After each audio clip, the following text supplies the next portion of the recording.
So today I'm going to explain to you why I think Viper is the literal best agent in the entire game. Which, when you consider all of the nerfs that have stacked up over the years for Viper now, that's quite an extraordinary feat. So let me explain. And first, let's start off with some simple stuff, right? Let's start with the defensive side. And one thing that everyone knows about Viper is that she has very good stopping power. By stopping power, what I mean is your opponent is coming for a rush down onto your site. How well can you stop them from getting in onto the site? Well, between Viper's wall and the decay from that, or the orb as well with the decay from this, or the snake bites, or the ult, pretty much all of Viper's kit is very, very good at stopping a rush. But that stopping power is just one small element of a defensive side, because of course one massive advantage Viper has over pretty much any other agent in the entire game is her map coverage, right? If I put a wall across like this from B to A, and I come in here, right, and maybe I, throw my orb over towards C early in the round, right, something like this, and then maybe I ult if I have an ult as well, right, like, there's 5 lanes on this map, and I'm covering every single one of them. And that will happen pretty much across almost every map. Maybe not Breeze, because maybe it's a bit too big, but pretty much every other map, you can pretty much do this with Viper, where you can find some setup that will cover up pretty much every lane of the map if you have your ult. But Viper is also very flexible, and we'll get into this a bit later as well, but just with some of the setups you can do, right? A very common pro setup to use is to come into this corner and throw your orb just like this. And that will go and land over here towards A, and then you go out towards C just here, and you put down a Viper wall that, resembles something kind of like, maybe something like this, right?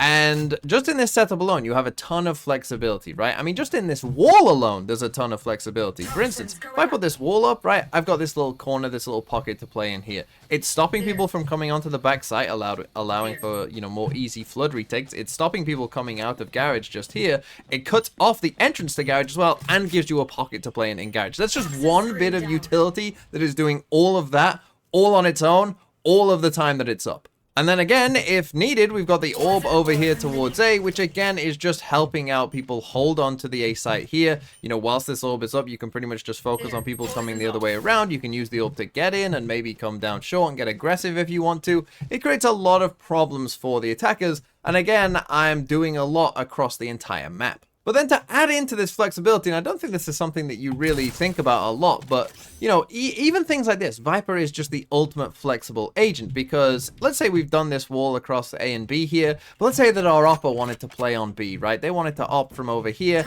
and so anytime you put up your wall, they can't up anymore, right? And so that's a bit of anti-synergy between your team. And even if you do this wall, right, if your opponents are clever, when that wall's up, they might even use that time to sneak up here because you've smoked it off now, and they can, just sneak into here into a good lurk spot, right? But Viper even has an answer for that if you are having problems with that, right? Which is just put the wall shorter, right? Just don't do it as far. Just aim down slightly, and you'll end up with a wall that looks like this instead, right? Which is kind of crazy when you actually think about that. Like, we kind of take that for granted that that's a thing that Viper can do, because it doesn't really make a ton of sense to me why that is the case, but she can do it. And now, hey, you're up on B, no problems anymore, right? Now I can just op freely, and I'm happy. Now let's come to the attack side, and one thing I think a lot of people get maybe wrong with Viper is that they see her as a controller. Now Viper is a controller and can smoke off, a lot of sites decently well and do perfectly fine. But the thing is, to me, you severely limit your Viper if you are thinking of her as, oh, we've got Viper, we've got smokes, we're fine, we don't need any other controller. And that's maybe why Viper isn't seen as strong in ranked as I think she is at the top levels of the game, because people will play a lot of solo Viper. But the reason that you want to play Viper as a secondary controller is because you can do what I'll call pressure setups like this one, right? Where I've used the old classic bind one here, and this setup on bind has been meta for literally 2 years. And no one has really found a good answer for it. And I think that this might be the only example in the entire game where people have been doing the same stuff for literal years, and no one has come up with, anything that is like a good, consistent answer to this, right? Because this setup from Viper, on its own, just creates so much pressure, right? In the fact that, I mean, it's so difficult. You don't want to ever get ahead of this setup because you're just out in the open. And again, you're taking the decay damage, of course, as well from running through the Viper setup. So you're already at a bad starting point. And the thing is, though, with this setup up, you can commonly walk all the way up here. Sometimes as a whole team just walks all the way, like, right to the A site, right? You've just been ferried across straight to the A site straight away. And the thing is, that's always a threat, right? If you know that people can do that, then every time this wall does go up, that means that they could be doing it now. But it also means they could be doing nothing now, right? So it always is kind of forcing a response from your opponent with these kind of setups where it's just constant pressure throughout the round provided from just one agent. And it's for stuff like that is why I say the Viper is only one good setup away from being meta on any map. Because, for instance, Haven is a map where Viper did not see play even when Viper was at her very strongest. But then this year, as soon as this Viper setup was seen, as soon as this Viper wall started to become used widely in the pro scene, now Viper is seen as a very viable pick on this map. And I actually think a pick that should be meta on this map, to be honest, because I think Viper is that strong. But just this wall in and of itself, right, what this wall does is just stop anyone from back here. It means that, you know, if you are down here towards long, this wall goes up. It means they could have crossed to short, so you can't just sit on that angle anymore, right? From short, you might think, oh, for TMV, there's a little gap here where you can come and swing out. But the thing is, again, you're running through a Viper wall, and from where the defenders start, by the time that this wall goes up, right, you're not making it here to by the time the attackers could be anywhere here, right? And so you have to be very, very careful. And so peeking ahead of this wall is very, very risky and probably, you know, is something that you're not really going to do. And then this wall just has the added benefit of smoking off B to create pressure there as well, potentially, and blocking off this line of sight if we want to go for a B hit, or, you know, if we want to just get someone lurked up here. It's also just a nice little added benefit. And then the thing is, of course, Viper is very good on the defensive side, which also means she's very good in the post plants. And I'm here on Haven again because one of the major benefits Viper has on this map is often you'll see the attacking team will actually save their orb and come and put it down, you know, somewhere like this.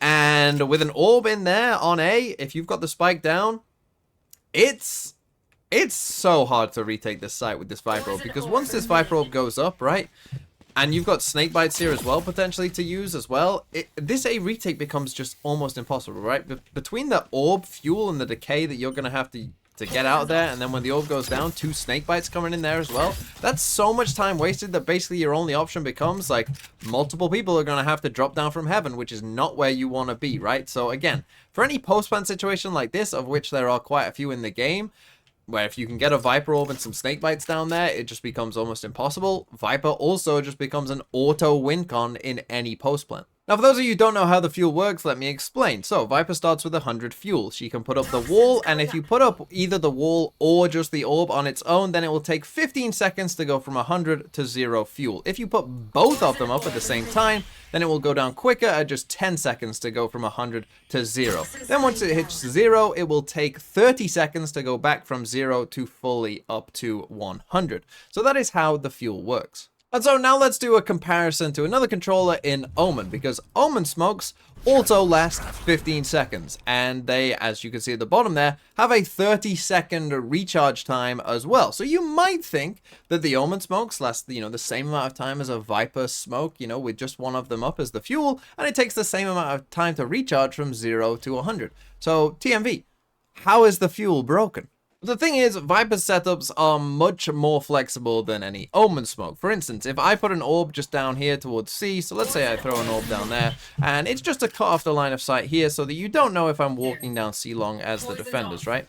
The thing is, with this orb, my goal might just be to get into this cubby, right? And the thing is, I don't need a full 15 seconds of smoke to get into that cubby, right? I just need a couple seconds, right? So I put up the orb, and I only need a couple seconds to get here, right? I don't need a full 15.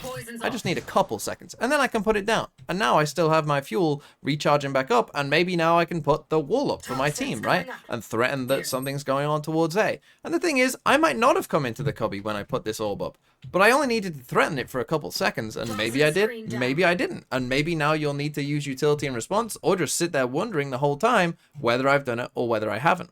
And of course that works kind of the inverse way as well. When I'm not at full fuel, I can still put stuff up, right? I don't have to wait that full 30 seconds before I can actually do something again.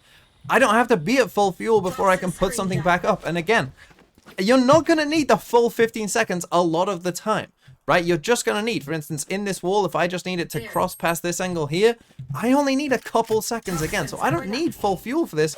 I just need a couple seconds, and there we go. I'm done. And then again, I can threaten over towards the other side of the map, or whatever it is. And you see why just having two abilities connected to the fuel that you don't need the whole time, and being able to just put it up and down over and over again at different points creates a lot of pressure. And another advantage as well is with any other controller, if for instance you put a smoke here, the defenders can potentially use this smoke against you, right? Where as a defender, I know that this smoke is staying there for 15 seconds. So I might use this smoke as a little opportunity to, you know, get aggressive and get up to this smoke and get into a more aggressive angle, right? And then when this smoke fades, you know, I'm now on this angle and can potentially see anyone coming up towards short, and I'm in an aggressive position here as well. The thing is, though, that is not true against a Viper, because if this is a Viper orb and I'm a defender and I'm trying to do the same thing, I don't know when this smoke will go down because it's controlled by their Viper. So I could try the same trick, but maybe this orb goes down here when I'm out in the open and I die for it, right? And then again, you just get another advantage of where you have the control of when this smoke is going up and down. And so those are just some of the things that I think make Viper just incredibly overpowered when you put all of that stuff together compared to pretty much any other agent in the game. And for me, in terms of ways of fixing Viper, I think that I have a couple options, but I don't know if they would really fix the problem. The first option is maybe having the Viper orb be like a cove, where it's a throwable thing that, you know, once you use it, that's it, right? And it just stays there for a certain amount of time, and then, you know, once it's gone, much like the cove, that's it. You just don't have that ability anymore, and you only have the wall that's linked to the fuel. And the other option that I might suggest is the Viper's fuel doesn't regenerate, right? It only goes down, and you just have a certain amount for the round. She'd probably need more fuel than she has now to make that work. And honestly, I'm not sure if that would really help all that much, because depending on how much fuel she had, it would still have the same effect, I think, a lot of the time. So let me know in the comments down below what you think, how you would fix Viper. Do you think Viper is actually okay and I'm just off my rocker, or have I managed to convince you the Viper is the strongest agent in the game? And in my opinion, you should be playing Viper on every single map.